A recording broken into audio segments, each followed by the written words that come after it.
Racism in America would by and large be dead today if it were not for certain people and institutions keeping it on life support. Let racism die the death it deserves.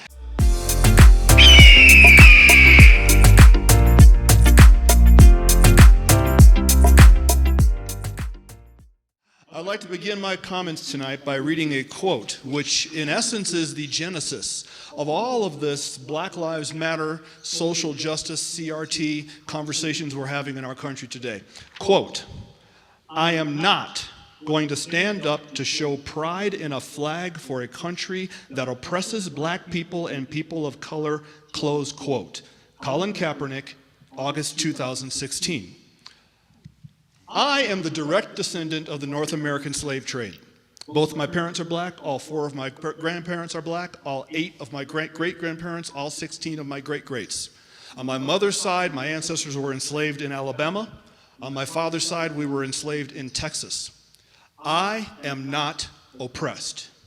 I'm not oppressed, and I'm not a victim. I'm neither oppressed nor a victim. I travel all across this country of ours. And I check into hotels, and I fly commercially, and I walk into retail establishments, and I order food in restaurants. I go wherever I want, whenever I want. I am treated with kindness, dignity, and respect, literally from coast to coast. I have 3 children. They are not oppressed either, although they are victims. I've taught my children they are victims of 3 things: their own ignorance, their own laziness, and their own poor decision making. That is all. My children, we are not victims of America.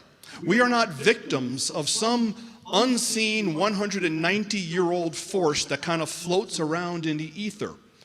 Putting critical race theory into our classrooms is taking our nation in the wrong direction. Racism in America would by and large be dead today if it were not for certain people and institutions keeping it on life support. And sadly,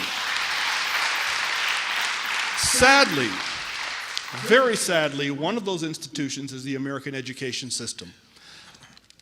I can think of nothing more damaging to a society than to tell a baby born today that she has grievances against another baby born today simply because of what their ancestors may have done 2 centuries ago. There is simply no point in doing that to our children, and putting critical race theory into our classrooms in part does that. Putting critical race theory into our classrooms is not combating racism, it's fanning the flames of what little embers are left. I encourage you to support this resolution. Let racism die the death it deserves, and let's keep living the life of the country that we are. Thank you.